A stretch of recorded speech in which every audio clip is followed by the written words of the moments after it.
فأنا ناصح لإخواني بالصدع بالحق تبيض وجوههم. السكوت في مسألة الحزبية يضرها، فاصدع بما تؤمر وأعرض عن المشركين. سلامي على دماج ورجالها والشيخ يحيى ودار العلم يا سعد بانيها. وسيئات أعمالنا من يهده الله فهو المهتدي ومن يضلل فلن تجد له وليا مرشدا. أشهد أن لا إله إلا الله إقرارا به وتوحيدا وأشهد أن محمدا عبده ورسوله عليه الصلاة والسلام تسليما مزيدا. ثم أما بعد.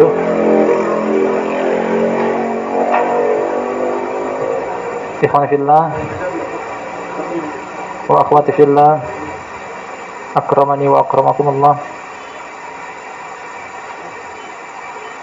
Kita lanjutkan pembacaan kitab Hadhihi Da'watuna wa Aqidatuna. Ini adalah dakwah kami, ini adalah ideologi kami. Sebuah karya tulis dengan materi manhaj milik Al-Syekh Al-Allamah Abu Abdurrahman Muqbil Ibn Adi Al-Wadi'i rahimahullahu ta'ala.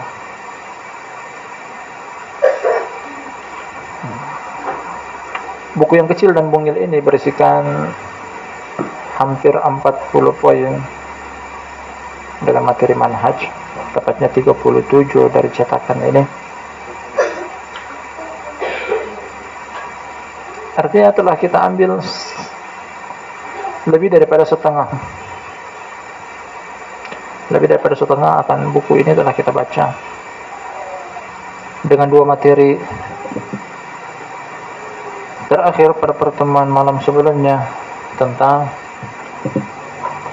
pengingkaran akan ilmu sunnah, atau sebelumnya bahwasanya pembagian akan agama menjadi kusyur dan lubab, ya, ada kulit, ada isi, atau dengan bahasa mutaqaddimun, pembagian agama menjadi usul dan furu' adalah pembagian yang muhdas, mubtada'ah, pembagian yang bid'ah, yang baru. Tidak pernah kita jumpai di Al-Quran, tidak kita jumpai juga di Sunnah, tidak juga diperbincangkan oleh para salaf. Muncul pertama kali akhir abad ketiga, awal abad keempat. Kemudian poin yang berikutnya juga telah kita ambil, pengingkaran akan ilmu sunnah tidaklah tepat. Dikarenakan mengkaji ilmu sunnah berlaku kapanpun, dimanapun dan bagaimanapun. Sunnah dikaji sebagaimana Al-Quran dikaji. Dikarenakan sunnah merupakan sumber kedua dalam agama Islam. Kita masuk pada poin yang berikutnya. Barakallahu fikum jami'an. Kata sang penulis, semoga Allah merahmati beliau. Ar-Rabi wal Ishrun, yang ke-24.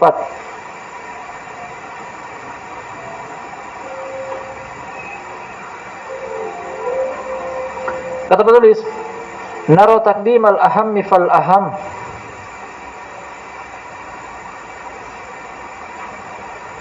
Kami berpendapat hendaknya mengedepankan yang paling penting di atas yang penting. Banyak perkara yang penting, tapi hendaknya didahulukan yang lebih penting, yang paling penting. Sebenarnya kaidah umum dalam segala hal, termasuk dalam masalah dakwah dan akidah. Akan datang nanti penjabaran, berlandaskan kitab dan as-sunnah. Kata beliau berikutnya, fal wajibu 'alal muslimina ay yahtammu bi islahil aqidah. Maka wajib bagi kaum muslimin untuk memberikan perhatian khusus akan perbaikan ideologi. Akidah dulu diperbaiki sebelum perkara-perkara yang lainnya. Memperbaiki akidah lebih didahulukan dan utamakan. Thumma bil qada' 'ala syuyu'iyyah. Kemudian pada urutan kedua adalah membinasakan orang-orang komunis. Orang-orang komunis.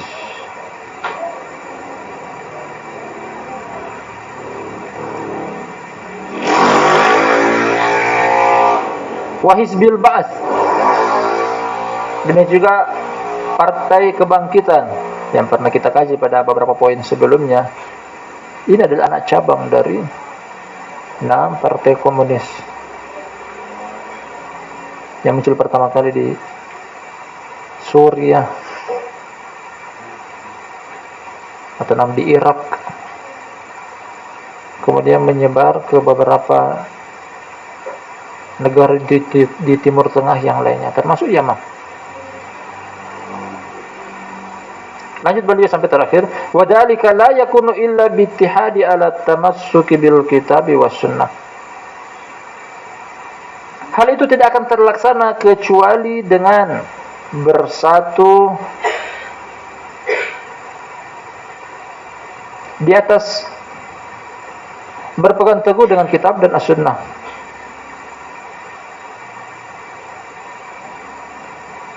Hal tersebut tidak akan terlaksana kecuali dengan bersatu di atas berpegang teguh akan kitab dan as-sunnah.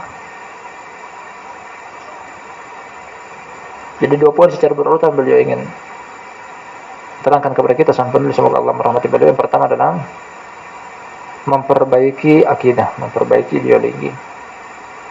Kemudian setelah itu pada urutan kedua adalah anjuran untuk bersatu. Di atas apa? Di atas kitab dan as-sunnah. Ini perkara yang penting, bahkan perkara yang paling penting sebelum menuju ke perkara-perkara agama yang lainnya.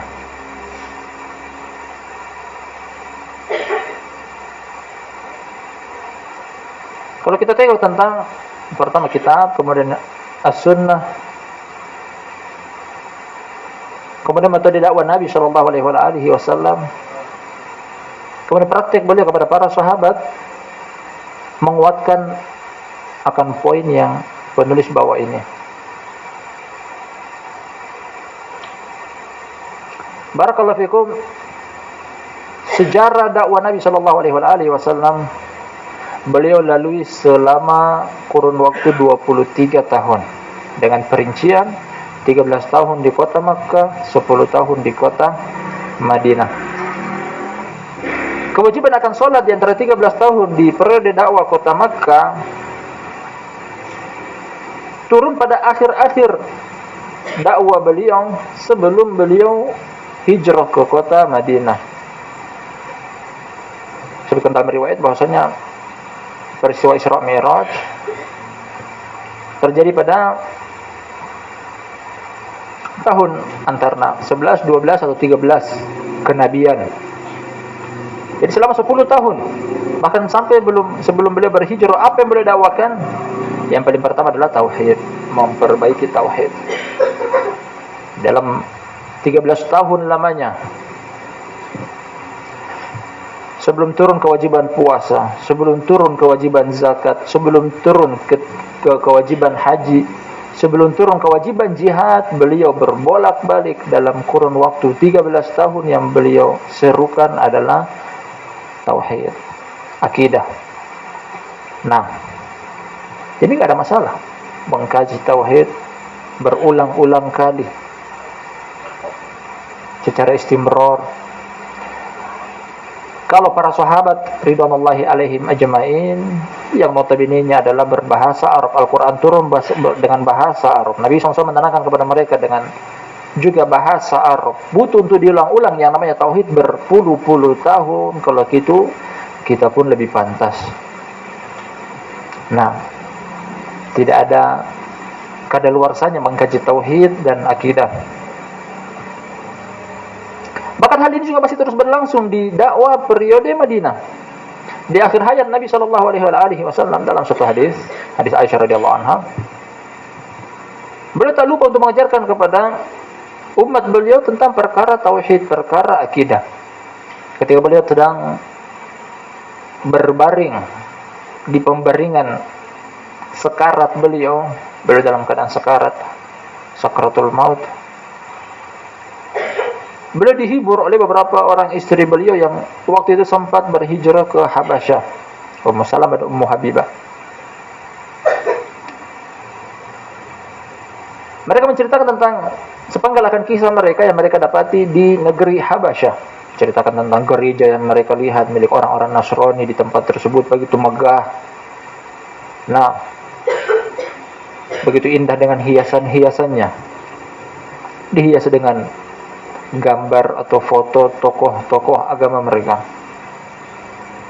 Nabi SAW mendengar akan hal tersebut, akhirnya beliau mengingkari. Ulaik idamata fihim rajulun soleh banau ala qabrihim masjidan wa sawwaru fihim tilkas suwar ulaiki syiraril khalqi indallah fala tattakhidu qabri masjidan. Nah, apa artinya kata Nabi SAW? Mereka itulah apabila mati orang-orang soleh di antara mereka, mereka bangun di atas kuburan orang-orang soleh tersebut tempat ibadah, kemudian mereka buatkan gambar, ya diabadikan, agar dijadikan sebagai momentum untuk mengingat tokoh agama di antara mereka. Kata Nabi SAW, ulaiki syiraril khalqi indallah. Mereka adalah orang-orang terjelek di sisi Allah, ciptaan Allah yang terjelek. Kemudian kata Nabi SAW berikutnya, nah, maka janganlah kalian menjadikan kuburanku menjadi masjid atau tempat ibadah. Ini perkara akidah. Di perkara akidah beliau ajarkan dari awal pertama kali beliau berdakwah di kota Mekah sampai beliau meninggal dunia, sallallahu alaihi wasallam.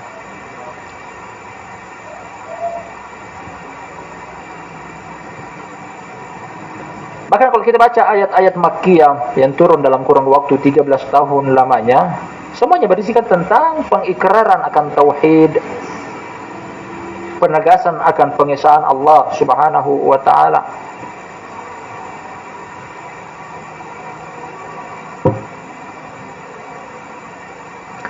Ini pun yang beliau ajarkan kepada para sahabat, penyambung lisan risalah yang menyampaikan dakwah dari Nabi SAW dilanjutkan oleh para sahabat. Ini pun yang beliau anjurkan. Kata sebuah hadis dari Ibnu Abbas radhiyallahu anhu riwayat Imam Bukhari dan Imam Muslim. Kata dia, lamma ba'atha Nabi SAW Mu'adan ila Yaman, ketika Nabi SAW ingin mengutus Mu'ad bin Jabal ke negeri Yaman dengan dua misi. Pertama sebagai dai di jalan Allah, yang kedua sebagai pengumpul zakat. Kata Nabi SAW kepada Mu'ad bin Jabal, innaka taqdumu qauman min ahlil kitab falyakun awwala ma tad'uhum ila ayyuhidullah ta'ala. Sesungguhnya engkau akan mendatangi sekelompok kaum dari kalangan ahlul kitab, yakni Yahudi dan Nasrani. Hendaknya pertama kali engkau seru mereka untuk mentauhidkan Allah Ta'ala. Tauhid yang paling pertama dianjurkan. Setelah tauhid, Nabi SAW menjabarkan juga kepada Mu'ad bin Jabal untuk mendakwahkan mereka. Di antaranya adalah salat, kemudian zakat, dan seterusnya sampai akhir hadis tersebut. Intinya yang paling pertama adalah tauhid. Yang paling pertama adalah tauhid. Dan insyaallah ini cita-cita kita, bahwasanya kajian kita kuatkan dulu dengan tauhid. Karena kalau tauhid sudah kuat, barakallahu fikum, yang lainnya akan mudah masuk. Nah, tidak mudah futur, tidak mudah menerjang syariat Allah Subhanahu wa taala. Namun kalau tauhid masih belum beres, datang sedikit fitnah, akan sangat mudah bagi orang tersebut untuk terjerumus dan terjerembab dalam fitnah. Dan seseorang kalau sudah masuk dalam fitnah, sulit untuk keluar darinya. Dan permasalahan akidah berbeda dengan permasalahan-permasalahan yang lainnya. Kalau menyelisihi masalah akidah, sering kita ulang-ulangi bahwasanya akidah kalau diselisihi kafir, sebagaimana manhaj kalau diselisihi bid'ah.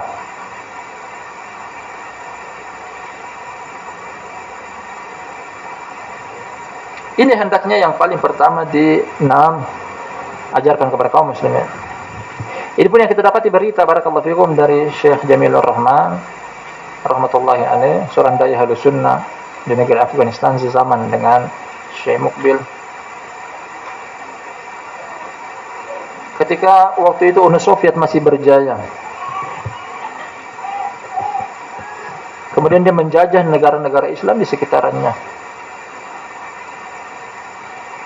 Ketika Syekh Jamilur Rahman rahmatullahi alaih baru selesai dari studi beliau di Jamiah Islamiyah, beliau kembali ke kampung halaman beliau di Afghanistan, mendapati negerinya sedang dijajah oleh Uni Soviet ketika itu. Kaum muslimin yang lainnya di bawah bendera Ikhwanul Muslimun menyuarakan jihad melawan pemberontak, jihad melawan Uni Soviet. Beliau tidak pusing akan hal tersebut karena anggapan beliau masih ada negara yang sah berdiri dengan kekuatan mereka. Akhirnya beliau pertama memulai dengan membuka ta'lim di masjid-masjid. Yang paling pertama beliau perbaiki akidah. Karena kenapa beliau melihat bahwasanya waktu itu kaum muslimin berjihad, hanya saja berjihad yang mengakibatkan kalau mereka mati akan mati konyol. Berjihad masih menggunakan ajimat. Berjihad masih mandi kabal akan ini, kabal akan itu. Ini beliau katakan bahwasanya berjihad dalam keadaan demikian tidak ada gunanya. Makanya beliau perbaiki dulu akidah.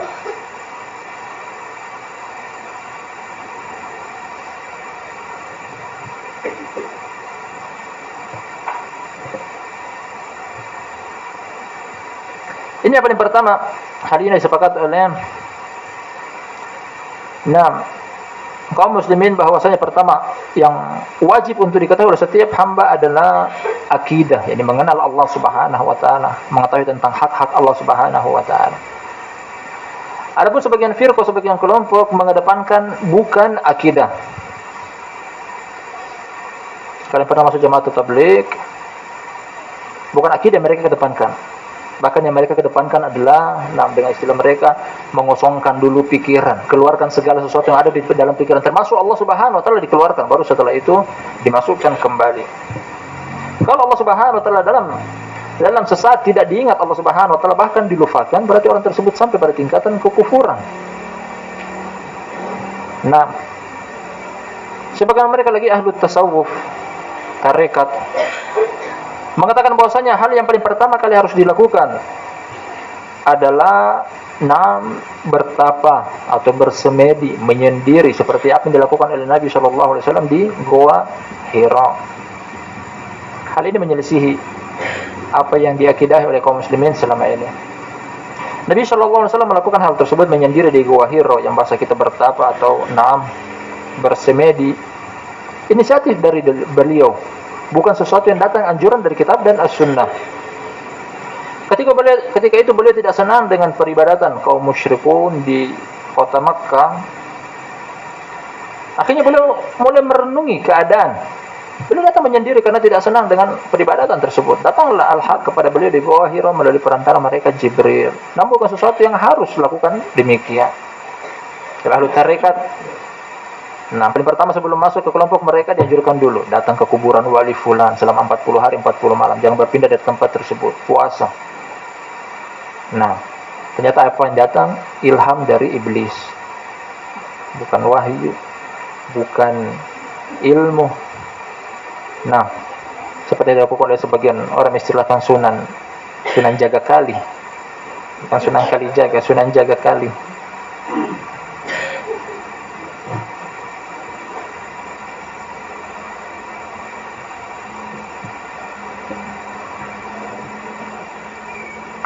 Barakallahu fikum. Allah Subhanahu wa taala dari materi yang sedang kita kaji bahwasanya tauhid dikedepankan, akidah dikedepankan, ideologi dikedepankan agar kita mengetahui. Paling pertama adalah Allah Subhanahu wa taala. Dalam buku-buku akidah, para ulama menerangkan bahwasanya metode untuk mengenal Allah Subhanahu wa taala dengan beberapa cara. Yang paling pertama adalah fitrah. Allah Subhanahu wa taala memperkenalkan diri kepada hamba-hambanya melalui metode fitrah. Allah Subhanahu wa taala tanamkan dalam diri setiap hamba yang Allah Subhanahu wa taala ciptakan fitrah. Namun terkadang fitrah tersebut bertahan sampai dia besar dan kemudian meninggal. Terkadang juga fitrah tersebut luntur, berguguran. Dalam satu hadis kata Nabi SAW, kata Allah Subhanahu wa taala, hadis qudsi, "Inni khalaqtu ibadi hunafa fajtalathumus syayatin." Aku ciptakan hamba-hambaku dalam keadaan hunafa, bersih, murni, suci. Namun syaitan yang memalingkan mereka. Dikuatkan juga oleh hadis Abu Hurairah dalam sahih kata Nabi SAW, "Kullu mauludin yuladu 'alal fitrah fa abawahu yuhawwidanihi aw yunassiranihi aw yumajjisanihi." Yang artinya kata Nabi SAW, setiap anak yang baru lahir terlahir dalam keadaan fitrah. Hanya saja kedua orang tuanya lah yang menyebabkan dia menjadi Yahudi, kedua orang tuanya lah yang menyebabkan dia menjadi Nasrani, kedua orang tuanya lah yang menyebabkan dia menjadi Majusi. Tergantung dari agama kedua orang tuanya dan dia mengikutinya serta mewarisinya. Al-muhim Allah ciptakan dalam keadaan fitrah. Dan hal itu tertancap dalam diri kita masing-masing. Bahkan jauh hari sebelum kita diciptakan. Jauh hari sebelum kita diciptakan, Allah mengambil sumpah janji dari kita semuanya tanpa terkecuali. Sang pembicara, ikhwan yang mendengar, orang di luar sana, zaman dahulu, zaman sekarang, bahkan yang akan datang sebelum lahir mereka. Dalam surat Al-A'raf kata Allah Subhanahu wa taala, "Wa id akhadallahu mitsaqal ladina." Dalam surat Al-A'raf, wa ashhaduhum ala anfusihim alastu bi rabbikum qalu bala syahidna an taqulu yaumal qiyamati inna kunna an hadza ghafilin. Dalam ayat tersebut disebutkan bahwasanya Allah Subhanahu wa taala, dari tafsir yang datang serta hadis yang menerangkan tentang ayat tersebut, Allah Subhanahu wa taala menepuk pundak Nabi Adam ketika pertama kali menciptakannya. Ditepuk pundak Nabi Adam, kemudian keluar seluruh anak cucu Adam yang bahkan belum lahir ketika itu. Kita pun hadir ketika itu. Nah, seluruh anak cucu Adam tanpa terkecuali hadir di tempat tersebut. Kemudian Allah Subhanahu wa taala mengambil sumpah janji dari mereka. Alastu birabbikum, bukankah aku adalah Rabb kalian? Mereka semua menjawab, qalu bala syahidna. Mereka menjawab, kami mengikrarkan akan hal tersebut. Hanya saja karena saking lamanya waktu tersebut, sebagian kita lupa. Sebagai manusia lupa. Itulah yang maksud dalam fitrah. Bahwasanya Allah Subhanahu wa taala menancapkan di dalam dada-dada setiap hambanya tentang fitrah, bahwasanya Allah Subhanahu wa taala ada. Allah Subhanahu wa taala sang pencipta segala sesuatu. Allah Subhanahu wa taala memiliki hak untuk diibadahi. Inilah yang namanya fitrah. Namun beberapa faktor yang memalingkan tentang fitrah ini, di antaranya adalah saking lamanya waktu mengambil sumpah janji dengan Allah ketika itu sampai dia lahir nantinya. Faktor yang lainnya adalah mungkin dari hadis Abu Hurairah tadi, orang tua. Karena sebagian manusia mengikuti dan mewarisi agama orang tuanya. Atau sebagian lagi adalah mungkin dia lahir dalam keadaan agama Islam, tapi karena syaitan yang memalingkan dia dari fitrah tersebut, dia pun berpaling dari fitrah. Atau mungkin tempat tinggal dia, lingkungan dia, lokasi dia, yang menyebabkan juga dia keluar dari fitrah tersebut. Ini pertama, tentang bagaimana cara mengenal Allah Subhanahu wa taala Rabbul Alamin. Kemudian yang kedua, Allah Subhanahu wa taala bisa diketahui dengan tanda-tanda atau ayat-ayatnya yang terbagi menjadi dua. Pertama adalah ayatul kauniyah, yang kedua adalah ayatul syar'iyah. Tanda-tanda kebesaran Allah kauniyah, tanda-tanda kebesaran Allah syar'iyah. Ini maksud dengan kaun adalah alam semesta. Jadi maksud dengan kaun adalah alam semesta kauniyah. Dalam pepatah Arab yang disebutkan oleh para ulama, al-ba'ratu tadullu 'ala al-ba'ir. Al-ba'ratu tadullu 'ala al-ba'ir. Al-ba'ru artinya adalah kotoran onta. Ketika ada kotoran onta pasti ada ontanya. Ketika ada kotoran onta pasti ada ontanya. Tidak mungkin ada kotoran onta, ontanya entah kemana. Artinya adalah bahwasanya ada alam semesta, pasti ada yang menciptakan. Ada rumah, pasti ada bas. Ada kendaraan, mobil dan motor, pasti ada montir. Ada ikan, pasti ada penjualnya, dan seterusnya. Al-muhim alam semesta yang begitu besar ini pasti ada penciptanya. Penciptanya adalah Allah Subhanahu wa taala ini, yang kata Allah Subhanahu sebutkan dalam banyak ayat di dalam Al-Qur'anul Karim, Nah, wa min ayatihi al-lailu wan-naharu wasyamsu wal-qamar la tasjudu lisyamsi wala lil-qamari wasjudu lillahi alladzi khalaqahunna in kuntum iyyahu ta'budun. Juga dalam surat Ar-Rum Allah Subhanahu wa taala menyebutkan secara berurutan. Nah, wa min ayatihi khalqus samawati wal ardi wa ikhtilafu alsinatikum wa alwanikum wa min ayatihi an khalaqalakum min anfusikum azwajan litaskunu ilaiha, dan seterusnya. Di antara tanda-tanda kebesaran Allah, Allah menciptakan bumi, bumi, langit, bulan, bintang, matahari, dan seterusnya.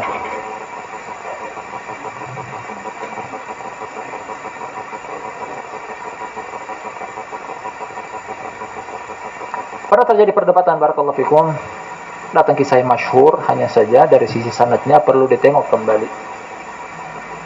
Al-Imam Abu Hanifah rahmatullahi alaih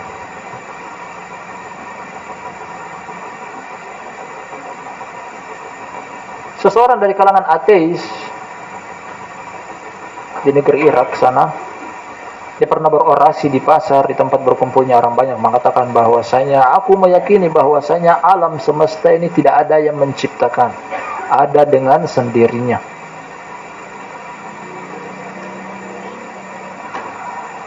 Kemudian dia menggunakan argumen bahwasanya, nah, kita dari mana asal muasal kita?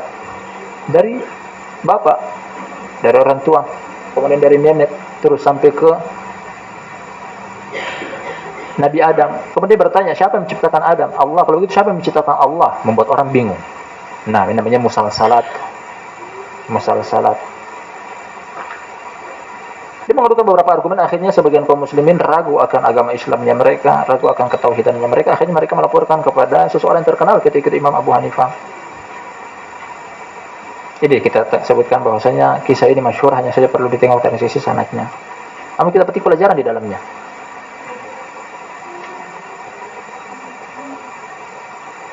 Kemudian Imam Abu Hanifah diberitakan bahwasanya ada seseorang yang di depan halayak ramai ingin memalingkan kaum muslimin dari akidah mereka tentang adanya Allah, adanya Sang Pencipta alam semesta. Akhirnya Imam Abu Hanifah ingin bertemu dengan orang tersebut, kemudian memberikan janji bahwasanya aku akan datang ketemu dengan dia, di mana tempatnya, jam berapa, dan seterusnya. Ditentukan waktu dan tempat. Nah, orang tersebut pun menerima tantangan tersebut bahwasanya akan berdebat di halayak ramai. Di hari yang telah dijanjikan, di waktu yang telah disepakati, nah, orang-orang sudah berkumpul untuk menghadiri perdebatan tersebut. Akhirnya barakallahu fikum, di waktu yang telah ditentukan serta waktu yang telah disepakati, akhirnya orang tersebut sampai duluan dan Imam Abu Hanifah tak kunjung datang. Akhirnya orang-orang mulai meragukan tentang tantangan Imam Abu Hanifah. Sebagian mereka mengatakan bahwa Imam Abu Hanifah takut datang, dan seterusnya. Akhirnya orang ini lama menunggu, dia mulai berbicara, terus mendakwakan argumen dia bahwasanya alam semesta ini ada dengan sendirinya dari sananya tanpa ada Sang Pencipta. Dia berbicara. Akhirnya banyak orang yang sudah mulai tertipu dengan argumennya dia. Padahal Imam Abu Hanifah sudah hadir dari tadi, namun di tengah-tengah barisan penonton. Nah, setelah waktu yang cukup lama orang tersebut berbicara tanpa ada yang membantah dia, akhirnya orang hampir bubar. Barulah kemudian Imam Abu Hanifah muncul, menampakkan dirinya dan mengatakan bahwasanya sebenarnya aku dari tadi sudah datang, hanya saja aku terlambat. Nah, karena untuk sampai ke tempat ini aku butuh menyeberangi sungai. Nah, tadinya tidak ada angkutan yang mengangkut aku mengarungi sungai tersebut. Akhirnya tanpa disengaja tiba-tiba sebuah pohon runtuh. Tanpa ada yang mengolah pohon tersebut, tiba-tiba menjadi perahu. Tanpa ada yang menyentuh perahu tersebut, tiba-tiba aku menaiki dan dia berjalan sendiri, menggiring aku sampai ke seberang sungai. Dia balik bertanya kepada orang ateis tersebut, engkau percaya akan hal ini? Dia semakin besar argumen, dia mengatakan bahwasanya Abu Hanifah sudah gila, tidak masuk di akal. Bagaimana mungkin pohon tumbang sendiri tanpa ada yang mengolah bisa menjadi perahu, kemudian bisa menggiring dia bawa sampai ke seberang, sesuatu yang tidak masuk di akal. Nah, kemudian Imam Abu Hanifah baru berbicara, kalau aku gila, engkau lebih gila. Kalau hal yang kecil dari pohon tersebut tidak mungkin menjadi perahu kecuali ada yang membuat perahu tersebut, tidak mungkin ada yang menggiring perahu tersebut kecuali ada nahkoda yang membawa sampai ke sebelah. Bagaimana lagi dengan alam semesta yang besar ini, tidak mungkin ada kecuali ada penciptanya. Barulah orang-orang menyadari bahwasanya orang ini selama ini hanya omong kosong. Nah, kita petik di sini barakallahu fikum bahwasanya kaidah orang Arab tadi, al-ba'ru tadullu 'alal ba'ir. Kotoran onta menunjukkan tentang adanya onta. Demikian juga alam semesta yang tidak mungkin ada dengan sendirinya. Kalau rumah, kita lihat berapa lama kita bangun rumah. Dan pasti ada yang membuat. Bagaimana lagi dengan alam semesta yang di dalamnya ada langit, ada bumi, dengan 7 lapis langit, 7 lapis bumi. Di dalamnya ada penghuninya, baik itu para malaikat, jin, serta manusia dan hewan-hewan. Kemudian di dalam bumi ada lautan, ada sungai, ada gunung, ada pepohonan, ada bebatuan, dan seluruhnya. Alam semesta yang begitu besar ini, masuk di akal, tidak ada yang menciptakannya. Nah, ini sesuatu yang tidak logis. Dari sini kita mengenal bahwasanya ada alam semesta, pasti ada yang menciptakannya. Ini tanda-tanda kauniyah, ayat-ayat kauniyah. Adapun ayat-ayat syariah yang Allah Subhanahu wa taala turunkan dalam bentuk syariat berupa Al-Qur'an dan hadis Nabi sallallahu alaihi wasallam. Dan kitab-kitab suci isinya tentang ini. Dari zaman dahulu sampai zaman sekarang, apa yang Allah Subhanahu turunkan berupa kitab suci kepada para nabi dan rasul, Allah Subhanahu wa taala memperkenalkan jati dirinya kepada hamba-hambanya melalui kitab suci tersebut dengan perantara lisan para nabi dan rasul. Ingin mengenal Allah Subhanahu wa taala lebih dekat, kaji Al-Qur'an, kaji hadis. Nah, itulah bentuk Allah Subhanahu wa taala memperkenalkan jati dirinya kepada hamba-hambanya. Dengan dua hal inilah, setelah fitrah tadi, kita lebih bisa mengenal Allah Subhanahu wa taala dengan melihat kepada alam semesta ciptaannya serta membaca 6 ayat-ayat syariah. Dan melihat kepada barakallahu fikum alam semesta, Allah Subhanahu wa taala menganjurkan akan hal tersebut. Dalam surat Al-Baqarah akhir surat 6, maksud kami surat Ali Imran akhir surat Ali Imran, inna fi khalqis samawati wal ard wa ikhtilafil laili wan nahari la ayatin liulil albab alladzina yadhkurunallaha qiyaman wa qu'udan wa 'ala junubihim wa yatafakkaruna fi khalqis samawati wal ard. Orang-orang yang mendengar ayat ini ketika melihat alam semesta, kemudian mereka mengatakan, Rabbana ma khalaqta hadza batilan subhanaka faqina adzabannar. Nah, ini yang diajarkan oleh barakallahu fikum para ulama ketika antum pergi rekreasi. Hukum rekreasi boleh, tidak terlarang. Hanya saja jadikan niat pertama untuk rekreasi adalah dengan ini, tafakkur fi makhluqatillah. Bagaimana melihat gunung yang begitu besarnya sebagai pasak-pasak bumi. Bagaimana melihat 6 lautan dengan airnya yang begitu indah, betapa banyak di dalamnya 6 spesies habitat jenis ikan dan seterusnya. Di ketika kita rekreasi bukan cuma sekedar cuci mata, bukan cuma sekedar mencari refreshing, tapi yang paling pertama adalah memandang kepada makhluk ciptaan Allah Subhanahu wa taala, kemudian memuji Allah Subhanahu wa taala. Yang berikutnya dan yang keberapa sekarang, cara-cara mengenal Allah Subhanahu wa taala yang berikutnya adalah dengan akal pikiran. Dengan akal pikiran.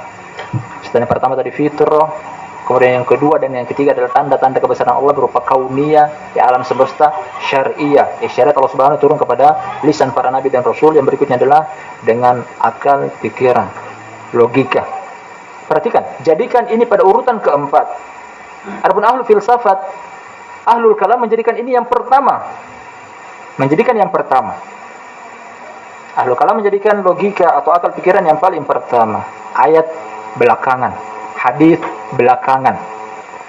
Nah, alam semesta belakangan. Makanya begitu banyak syariat-syariat Allah Subhanahu wa taala yang mereka tolak karena fondasi pertama adalah akal pikiran. Kalau akidah Ahlussunnah wal Jamaah yang berdasarkan kitab dan sunnah, mereka jadikan ini sebagai pada urutan yang ke-6, 4. Karena kalau seandainya berbenturan antara akal pikiran dengan ayatus syar'i ataupun kauniyah, kedepankan, prioritas utamakan adalah syariah. Karena tidak mungkin syariat turun kepada akal pikiran. 6. Kemudian akal pikiran tersebut tidak menerima kecuali akal pikiran tersebut yang bengkok. Bukan syariatnya yang salah, tapi akal pikirannya yang butuh diluruskan untuk bisa menerima syariat Allah Subhanahu wa taala. Dengan akal pikirannya. Makanya orang gila, orang yang tidak memiliki akal pikiran, mereka enggak pernah kenal siapa itu Allah. Itu Sang Pencipta.